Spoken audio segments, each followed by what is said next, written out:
गुरुर्ब्रह्मा गुरुर्विष्णु गुरुर्देवो महेश्वरः गुरुः साक्षात् परं ब्रह्म तस्मै श्री गुरवे नमः।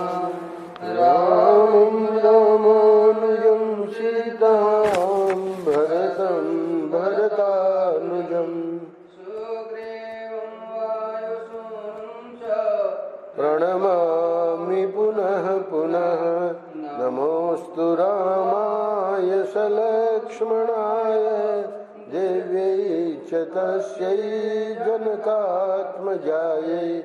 नमोऽस्तु रुद्रेन्द्रयमानिलेभ्यो नमोऽस्तु चन्द्रार्कमरुद्गणेभ्यः।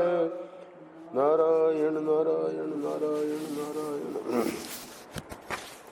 श्रीमद् वाल्मीकि रामायण किष्किंधा कांड। कल 8वें अध्याय के बीच में विराम दिया था। बातचीत हो रही है सुग्रीव और भगवान के बीच में। सुग्रीव ने कहा कि आप मेरे मित्र हैं, इसलिए आप पर पूर्ण विश्वास करके मैं अपने भीतर का दुख जो सदा मेरे मन को व्याकुल किए रहता है आपको बता रहा हूँ। इतनी बात कहते कहते सुग्रीव के नेत्रों में आंसू भर आए। उनकी वाणी अश्रु गदगद हो गई, इसलिए वे उच्च स्वर से बोलने में समर्थ न हो सके। 30वां श्लोक। तत्पश्चात सुग्रीव ने सहसा बढ़े हुए नदी के वेग के समान उमड़े हुए आंसुओं के वेग को श्री राम के समीप धैर्यपूर्वक रोका। आंसुओं को रोककर अपने दोनों सुंदर नेत्रों को पहुंचने के पश्चात तेजस्वी सुग्रीव पुनः लंबी सांस खींचकर श्री रघुनाथ जी से बोले, हे श्री राम,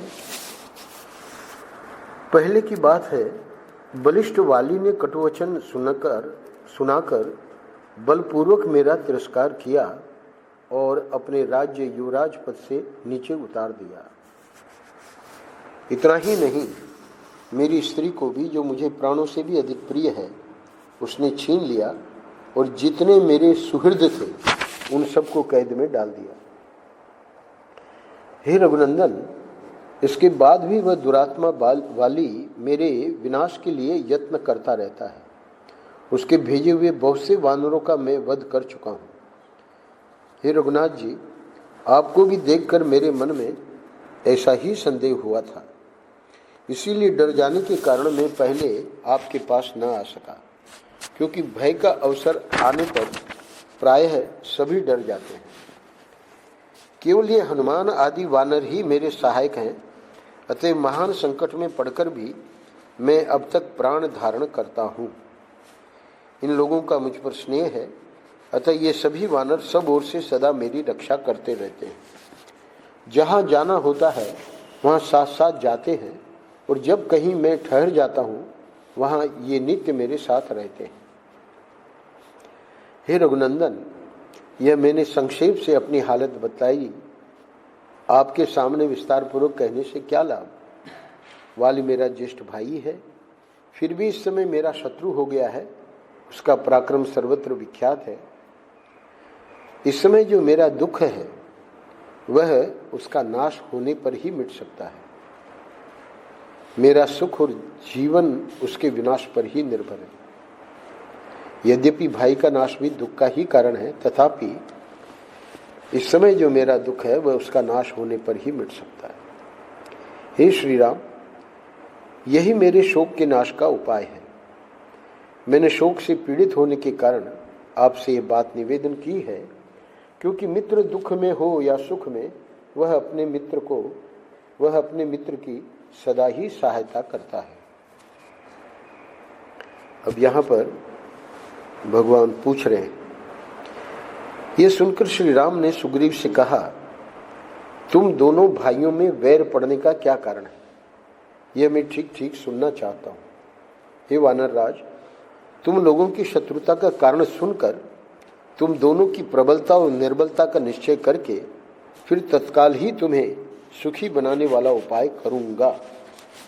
जैसे वर्षा काल में नदी आदि का वेग बहुत बढ़ जाता है, उसी प्रकार तुम्हारे अपमानित होने की बात सुनकर मेरा प्रबल रोष बढ़ता जा रहा है और मेरे हृदय को कंपित किए देता है। मेरे धनुष चढ़ाने के पहले ही तुम अपनी सब बातें प्रसन्नतापूर्वक कह डालो, क्योंकि जो ही मैंने बाण छोड़ा तुम्हारा शत्रु तत्काल काल के गाल में चला जाएगा। महात्मा श्री रामचंद्र के ऐसा कहने पर सुग्रीव को अपने चारों वानरों के साथ अपार हर्ष हुआ। तदनंतर सुग्रीव के मुख पर प्रसन्नता छा गई और उन्होंने श्री राम को वाली के साथ वैर होने का यथार्थ कारण बताना आरंभ किया। अगले अध्याय में इसका वर्णन करते हैं सुग्रीव। हे रघुनंदन, वाली मेरे बड़े भाई हैं, उनमें शत्रुओं का संहार करने की शक्ति है। मेरे पिता ऋक्षरजा उनको बहुत मानते थे। वैर से पहले मेरे मन में भी उनके प्रति आदर का भाव था। पिता की मृत्यु के पश्चात मंत्रियों ने उन्हें ज्येष्ठ समझकर वानरों का राजा बनाया। वे सबको बड़े प्रिय थे, इसीलिए किष्किंधा के राज्य पर प्रतिष्ठित किए गए थे। वे पितामहों के विशाल राज्य का शासन करने लगे और मैं हर समय विनीत भाव से दास की भांति उनकी सेवा में रहने लगा। उन दिनों मायावी नामक एक तेजस्वी दानव रहता था। ये मायावी कौन था? मैं दानव का ये पुत्र था मायावी, और दुंदुभि का बड़ा भाई था। मैं दानव के दो पुत्र थे, ये मायावी बड़ा ज्येष्ठ पुत्र और दुंदुभि छोटा। उसके साथ वाली का स्त्री के कारण बहुत बड़ा वैर हो गया था। अब ये मायावी जो था दानव, यहाँ विस्तार में नहीं है, पर इतना एक ही पंक्ति में दिया है कि उसका वैर स्त्री के कारण वाली के साथ हो गया। एक दिन आधी रात के समय जब सब लोग सो गए, मायावी, वही जो दानव था, किष्किंधापुरी के दरवाजे पर आया और क्रोध से भरकर गर्जने तथा वाली को युद्ध के लिए ललकारने लगा। उसमें मेरे भाई सो रहे थे। उसका भैरवनाद सुनकर उनकी नींद खुल गई। उनसे उस राक्षस की ललकार सही नहीं गई, अतः वे तत्काल वेग पूर्वक घर से निकले। जब वे क्रोध करके उस श्रेष्ठ असुर को मारने के लिए निकले, उस समय मैंने तथा अंतःपुर की स्त्रियों ने पैरों पड़कर उन्हें जाने से रोका, परंतु महाबली वाली हम सबको हटाकर निकल पड़े। तब सुग्रीव कह रहे हैं, मैं भी स्नेहवश वाली के साथ ही बाहर निकला। उस असुर ने मेरे भाई को देखा तथा कुछ दूर पर खड़े हुए मेरे ऊपर भी उसकी दृष्टि पड़ी। अब उसको तो लगा कि वाली अकेला निकलेगा, पर ये दोनों जब बाहर आ गए तो फिर तो वह भय से थर्रा उठा और बड़े जोर से भागा। उसके भयभीत होकर भागने पर हम दोनों भाइयों ने बड़ी तेजी के साथ उसका पीछा किया। उस समय उदित हुए चंद्रमा ने हमारे मार्ग को भी प्रकाशित कर दिया था। आगे जाने पर धरती में एक बहुत बड़ा बिल था जो घास फूस से ढका हुआ था। उसमें प्रवेश करना अत्यंत कठिन था। वह असुर बड़े वेग से उस बिल में जा घुसा। वहां पहुंचकर हम दोनों ठहर गए। शत्रु को बिल के अंदर घुसा देख वाली के क्रोध की सीमा न रही। उनकी सारी इंद्रियां क्षुब्ध हो उठी और वे मुझसे इस प्रकार बोले, हे सुग्रीव, जब तक मैं इस बिल के भीतर प्रवेश करके युद्ध में शत्रु को मारता हूं, तब तक तुम आज इसके दरवाजे पर सावधानी से खड़े रहो। यह बात सुनकर मैंने शत्रुओं को संताप देने वाले वाली से स्वयं भी साथ चलने के लिए प्रार्थना की, किंतु वे अपने चरणों की सौगंध दिलाकर अकेले ही बिल में घुसे। बिल के भीतर गए उन्हें 1 साल से भी अधिक समय बीत गया और बिल के दरवाजे पर खड़े खड़े मेरा भी उतना ही समय निकल गया। जब इतने दिनों तक मुझे भाई का दर्शन नहीं हुआ, तब मैंने समझा कि मेरे भाई इस गुफा में ही कहीं खो गए। उस समय भ्रातृस्नेह के कारण मेरा हृदय व्याकुल हो उठा। मेरे मन में उनके मारे जाने की शंका होने लगी। उसके बाद क्या घटना होती है? तदनंतर दीर्घ काल के पश्चात उस बिल से सहसा फेन सहित खून की धारा निकली। उसे देखकर मैं बहुत दुखी हो गया। अच्छा, एक बात और हुई। क्या? इतने ही में गरजते हुए असुरों की आवाज भी मेरे कानों में पड़ी। तो असुर तो एक ही था, तो युद्ध में लगे हुए मेरे बड़े भाई भी गर्जना कर रहे थे, किंतु उनकी आवाज में नहीं सुन सका। तो यहाँ खून की धारा देख के और भाई की आवाज नहीं सुनी, सिर्फ असुर की आवाज ही कान में उसको पड़ी सुग्रीव के। तो इन सब चिन्हों को देखकर बुद्धि द्वारा विचार करने पर मैं इस निश्चय पर पहुंचा कि मेरे बड़े भाई मारे गए। फिर तो उस गुफा के दरवाजे पर मैंने पर्वत के समान एक पत्थर की चट्टान रख दी और उसे बंद करके भाई को जलांजलि दे शोक से व्याकुल हुआ मैं किष्किंधापुरी में लौट आया। भगवान को कह रहा है, सुग्रीव हे सखे, यद्यपि मैं इस यथार्थ बात को छिपा रहा था, तथापि मंत्रियों ने यत्न करके सुन लिया। तब उन सब ने मिलकर मुझे राज्य पर अभिषिक्त कर दिया। हे रघुनंदन, मैं न्यायपूर्वक राज्य का संचालन करने लगा। इसी समय अपने शत्रुभूत उस दानव को मारकर वानर राज वाली घर लौटे। लौटने पर मुझे राज्य पर अभिषिक्त हुआ देख उनकी आंखें क्रोध से लाल हो गईं। मेरे मंत्रियों को उन्होंने कैद कर लिया और उन्हें कठोर बातें सुनाई। हे रघुवीर, यद्यपि मैं स्वयं भी उस पापी को कैद करने में समर्थ था, सुग्रीव भी कोई कम बलशाली नहीं थे, तो कह रहे हैं कि मैं चाहता तो इस समय तो मैं राजा था, उनको कैद कर सकता था, तो भी भाई के प्रति गुरु भाव होने के कारण मेरी बुद्धि में ऐसा विचार नहीं हुआ। इस प्रकार शत्रु का वध करके मेरे भाई ने उस समय नगर में प्रवेश किया। उन महात्मा का सम्मान करते हुए, अब करें क्या सुग्रीव बेचारे, तो मैंने यथोचित रूप से उनके चरणों में मस्तक झुकाया, तो भी उन्होंने प्रसन्न चित्त से मुझे आशीर्वाद नहीं दिया। हे प्रभु, मैंने भाई के सामने झुककर अपने मस्तक के मुकुट से उनके दोनों चरणों का स्पर्श किया, तो भी क्रोध के कारण वाली मुझ पर प्रसन्न नहीं हुए। अगले अध्याय में सुग्रीव कहते हैं, तदनंतर क्रोध से आविष्ट तथा विक्षुब्ध होकर आए हुए अपने बड़े भाई को उनके हित की कामना से मैं पुनः प्रसन्न करने की चेष्टा करने लगा। मैंने कहा, अनाथनंदन, सौभाग्य की बात है कि आप सकुशल लौट आए और वह शत्रु आपके हाथ से मारा गया। मैं आपके बिना अनाथ हो रहा था, अब एकमात्र आप ही मेरे नाथ हैं। यह बहुत सी तीलियों से युक्त तथा उदित हुए पूर्ण चंद्रमा के समान श्वेत छत्र मैं आपके मस्तक पर लगाता और चंवर डुलाता हूँ, आप इन्हें स्वीकार करें। हे वानर राज, मैं बहुत दुखी होकर 1 वर्ष तक उस बिल के दरवाजे पर खड़ा रहा। उसके बाद बिल के भीतर से खून की धारा निकली। द्वार पर वह रक्त देखकर मेरा हृदय शोक से उद्विग्न हो उठा और मेरी सारी इंद्रियां अत्यंत व्याकुल हो गईं। तब उस बिल के द्वार को एक पर्वत शिखर से ढककर मैं उस स्थान से हट गया और पुनः किष्किंधापुरी में चला आया। यहाँ विषाद पूर्वक मुझे अकेला लौटा देख पूर्ववासियों और मंत्रियों ने ही इस राज्य पर मेरा अभिषेक कर दिया। मैंने स्वेच्छा से इस राज्य को नहीं ग्रहण किया है, अतः अज्ञानवश होने वाले मेरे इस अपराध को आप क्षमा करें।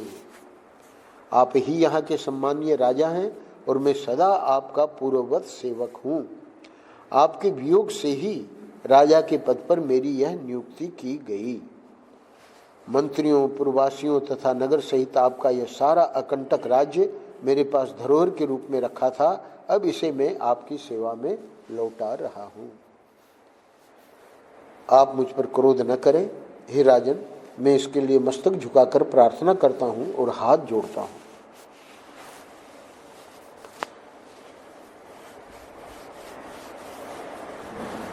मंत्रियों तथा प्रवासियों ने मिलकर जबरदस्ती मुझे इस राज्य पर बिठाया है, वह भी इसीलिए कि राजा से रहित राज्य देखकर कोई शत्रु इसे जीतने की इच्छा से आक्रमण न कर बैठे। मैंने ये सारी बातें बड़े प्रेम से कही थी, किंतु उस वानर ने मुझे डांट कर कहा, तुझे धिक्कार है। यूं कहकर उसने मुझे और भी बहुत सी कठोर बातें सुनाई। तत्पश्चात उसने प्रजाजनों और सम्मान्य मंत्रियों को बुलाया तथा सुहृदों के बीच में मेरे प्रति अत्यंत निंदित वचन कहा। वह बोला, क्या बोला? आप लोगों को मालूम होगा कि एक दिन रात में मेरे साथ युद्ध करने की इच्छा से मायावी नामक महान असुर यहाँ आया था। उसने क्रोध में भरकर पहले मुझे युद्ध के लिए ललकारा। उसकी वह ललकार सुनकर मैं राजभवन से निकल पड़ा। उस समय यह क्रूर स्वभाव वाला मेरा भाई भी तुरंत ही मेरे पीछे पीछे आया। यद्यपि वह असुर बड़ा बलवान था, तथापि मुझे एक दूसरे सहायक के साथ देखते ही भयभीत हो उस रात में भाग चला। हम दोनों भाइयों को आते देख वह बड़े वेग से दौड़ा और एक विशाल गुफा में घुस गया। उस अत्यंत भयंकर विशाल गुफा में उस असुर को घुसा हुआ जानकर मैंने अपने इस क्रूरदर्शी भाई से कहा, हे सुग्रीव, इस शत्रु को मारे बिना मैं यहाँ से किष्किंधापुरी को लौट चलने में असमर्थ हूँ। अतः जब तक मैं इस असुर को मारकर लौटता हूँ, तब तक तुम इस गुफा के दरवाजे पर रहकर मेरी प्रतीक्षा करो। ऐसा कहकर, और यह तो यहाँ खड़ा है ही, ऐसा विश्वास करके मैं उस अत्यंत दुर्गम गुफा के भीतर प्रविष्ट हुआ। भीतर जाकर मैं उस दानव की खोज करने लगा और इसी में मेरा वहाँ 1 वर्ष का समय व्यतीत हो गया। इसके बाद गुफाएं बड़ी लंबी चौड़ी होती, मीलों लंबी। इसके बाद मैंने उस भयंकर शत्रु को देखा। इतने दिनों तक उसके न मिलने से मेरे मन में कोई क्लेश या उदासीनता नहीं हुई थी। मैंने उसे उसके समस्त बंधु बांधवों सहित तत्काल काल के गाल में डाल दिया। इसका मतलब गुफा में ये मायावी दानव अपने भाई बंधुओं के साथ रहता था, इसलिए वहाँ आया कि असुरों की गर्जनों की आवाज़ आई। बहुत सारे लोगों को मारा है इसने। इसके मुख से और छाती से भी भूतल पर रक्त का ऐसा प्रवाह जारी हुआ जिससे वह सारी दुर्गम गुफा भर गई। इस तरह उस पराक्रमी शत्रु का सुखपूर्वक वध करके जब मैं लौटा तब मुझे निकलने का कोई मार्ग ही नहीं दिखाई देता था, क्योंकि पर्वत से ढक दिया था, बड़ी शिला से, क्योंकि बिल का दरवाजा बंद कर दिया गया था। मैंने सुग्रीव सुग्रीव कहकर बारंबार पुकारा, किंतु कोई उत्तर नहीं मिला। इससे मुझे बड़ा दुख हुआ। मैंने बारंबार लात मारकर किसी तरह उस पत्थर को पीछे की ओर ढकेला। इसके बाद गुफा द्वार से निकलकर यहाँ की राह पकड़े मैं इस नगर में लौटा हूँ। यह सुग्रीव ऐसा क्रूर और निर्दयी है कि इसने भ्रातृ प्रेम को भुला दिया और सारा राज्य अपने हाथ में कर लेने के लिए मुझे उस गुफा के अंदर बंद कर दिया था। ऐसा कहकर वानर राज वाली ने निर्भयता पूर्वक मुझे घर से निकाल दिया। उस समय मेरे शरीर पर एक ही वस्त्र रह गया था। सुग्रीव भगवान राम को सुना रहे हैं, हे रघुनंदन, उसने मुझे घर से तो निकाल ही दिया, मेरी स्त्री को भी छीन लिया। उसके भय से मैं वनों और समुद्रों सहित सारी पृथ्वी पर मारा मारा फिरता रहा।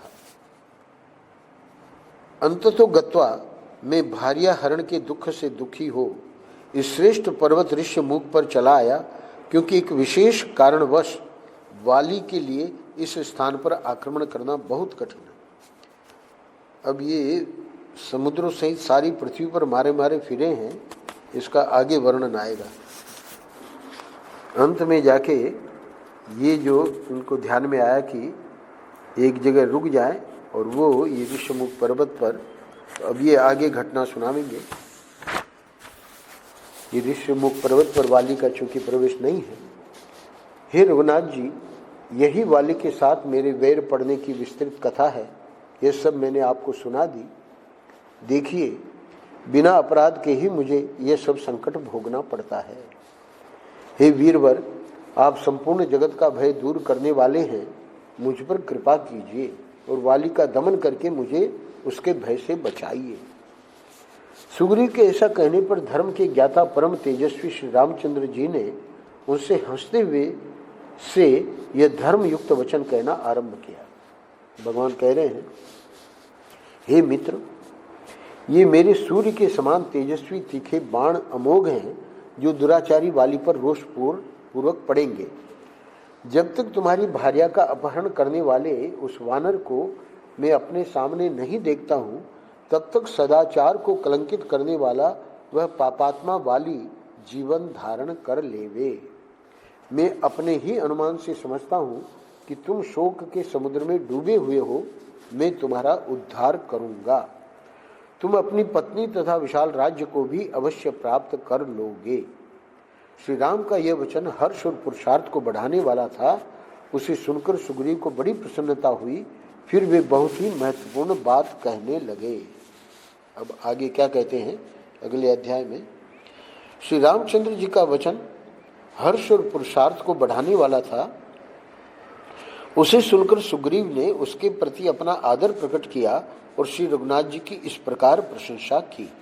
हे प्रभु, आपके बाण प्रज्वलित, तीक्ष्ण एवं मर्म भेदी हैं। यदि आप कुपित हो जाएं, तो इनके द्वारा प्रलय काल के सूर्य की भांति समस्त लोगों को भस्म कर सकते हैं। इसमें संशय की बात नहीं है।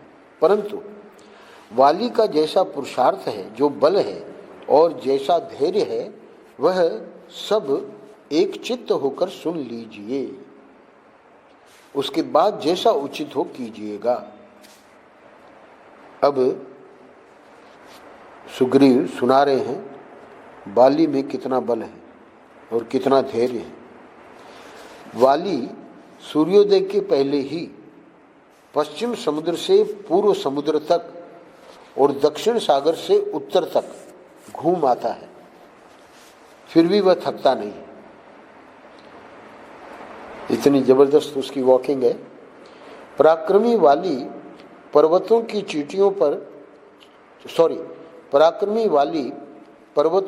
चोटियों पर चढ़कर बड़े बड़े शिखरों को बलपूर्वक उठा लेता है और ऊपर को उछालकर फिर उन्हें हाथों से थाम लेता है। वन में नाना प्रकार के जो बहुत से सुदृढ़ वृक्ष थे, उन्हें अपने बल को प्रकट करते हुए वाली ने वेग पूर्वक तोड़ डाला है। अब एक विशेष बात बता रहे हैं सुग्रीव। पहले की बात है, यहाँ एक दुंदुभी नामक असुर रहता था, जो भैंसे के रूप में दिखाई देता था। वह ऊंचाई में कैलाश पर्वत के समान जान पड़ता था। पराक्रमी दुंदुभी अपने शरीर में 1000 हाथियों का बल रखता था। बल के घमंड में भरा हुआ वह विशाल काय दुष्टात्मा दानव अपने को मिले हुए वरदान से, वो दुंदुभी को क्या वरदान मिला हुआ था, वाल्मीकि रामायण में इसकी वो प्रसंग नहीं है। वो जो भी वरदान मिला हो, वो मोहित हो सरिताओं के स्वामी समुद्र के पास गया। वे दुंदुभी की बड़ी विचित्र कहानी है। वरदान मिल जाता है इन लोगों को कि किसी से नहीं मारे जाएंगे, तो वो सबसे झगड़ा करने के लिए। तो जिसमें अब वो समुद्र के पास जाके क्या कर रहा है, दुंदुभी राक्षस, जिसमें उत्ताल तरंगे उठ रही थी तथा जो रत्नों की निधि हैं, उस महान जलराशि से परिपूर्ण समुद्र को लांघ कर, उसे कुछ भी न समझकर दुंदुभी ने उसके अधिष्ठाता देवता से कहा, मुझे अपने साथ युद्ध का अवसर दो। उस समय महान बलशाली धर्मात्मा समुद्र उस काल प्रेरित असुर से इस प्रकार बोले, हे युद्ध विशारद वीर, मैं तुम्हें युद्ध का अवसर देने, तुम्हारे साथ युद्ध करने में असमर्थ हूँ। जो तुम्हें युद्ध प्रदान करेगा उसका नाम बतलाता हूँ, सुनो। विशाल वन में जो पर्वतों का राजा और भगवान शंकर का ससुर है, तपस्वी जनों का सबसे बड़ा आश्रय और संसार में हिमवान नाम से विख्यात है, जहाँ से जल के बड़े बड़े स्रोत प्रकट हुए हैं तथा जहाँ बहुत सी कंदराएं और झरने हैं, वह गिरिराज हिमालय ही तुम्हारे साथ युद्ध करने में समर्थ है। वह तुम्हें अनुपम प्रीति प्रदान कर सकता है। यह सुनकर असुर शिरोमणि दुंदुभी समुद्र को डरा हुआ जान धनुष से छूटे हुए बाण की भांति तुरंत हिमालय के वन में जा पहुंचा और उस पर्वत की गजराजों के समान विशाल श्वेत शिलाओं को बारंबार भूमि पर फेंकने और गर्जना करने लगा। तब श्वेत बादल के समान आकार धारण किए सौम्य स्वभाव वाले हिमवान वहां प्रकट हुए। उनकी आकृति प्रसन्नता को बढ़ाने वाली थी। वे अपने ही शिखर पर खड़े होकर बोले, हिमवान कहते हैं दुंदुभी को, हे धर्म वत्सल दुंदुभे, तुम मुझे क्लेश न दो। मैं युद्ध कर्म में कुशल नहीं हूं, मैं तो केवल तपस्वी जनों का निवास स्थान हूं। बुद्धिमान गिरिराज हिमालय की यह बात सुनकर दुंदुभी के नेत्र क्रोध से लाल हो गए और वह इस प्रकार बोला, यदि तुम युद्ध करने में असमर्थ हो अथवा मेरे भय से ही युद्ध की चेष्टा से विरत हो गए हो, तो मुझे उस वीर का नाम बताओ जो युद्ध की इच्छा रखने वाले मुझको अपने साथ युद्ध करने का अवसर देवे। उसकी यह बात सुनकर बातचीत में कुशल धर्मात्मा हिमवान ने श्रेष्ठ असुर से, जिसके लिए पहले किसी ने किसी प्रतिद्वंदी योद्धा का नाम नहीं बताया था, क्रोधपूर्वक कहा, हे महाप्राज्ञ दानवराज, वाली नाम से प्रसिद्ध एक परम तेजस्वी और प्रतापी वानर है जो देवराज इंद्र के पुत्र हैं और अनुपम शोभा से पूर्ण किष्किंधा नामक पुरी में निवास करते हैं। वे बड़ी बुद्धिमान और युद्ध की कला में निपुण हैं। वे ही तुमसे जूझने में समर्थ हैं। जैसे इंद्र ने नमुची को युद्ध का अवसर दिया था, उसी प्रकार वाली तुम्हें द्वंद्व युद्ध प्रदान कर सकते हैं। यदि तुम यहाँ युद्ध चाहते हो तो शीघ्र चले जाओ, क्योंकि वाली के लिए किसी शत्रु की ललकार को सह सकना बहुत कठिन है। वे युद्ध कर्म में सदा शूरता प्रकट करने वाले हैं। हिमवान की बात सुनकर क्रोध से भरा हुआ दुंदुभी तत्काल वाली की किष्किंधापुरी में जा पहुंचा। उसने भैंसे का सा रूप धारण कर रखा था। उसके सींग बड़े तीखे थे। वह बड़ा भयंकर था और वर्षा काल के आकाश में छाए हुए जल से भरे महान मेघ के समान जान पड़ता था। वह महाबली दुंदुभी किष्किंधापुरी के द्वार पर आकर भूमि को कंपाता हुआ जोर जोर से गर्जना करने लगा, मानो दुंदुभी का गंभीर नाद हो रहा हो। वह आसपास के वृक्षों को तोड़ता, धरती को खुरों से खोदता और घमंड में आकर पुरी के दरवाजे को सींगों से खरोंचता हुआ युद्ध के लिए डट गया। वाली उस समय अंतपुर में था। उस दानव की गर्जना सुनकर वह क्रोध से भर गया और तारों से घिरे हुए चंद्रमा की भांति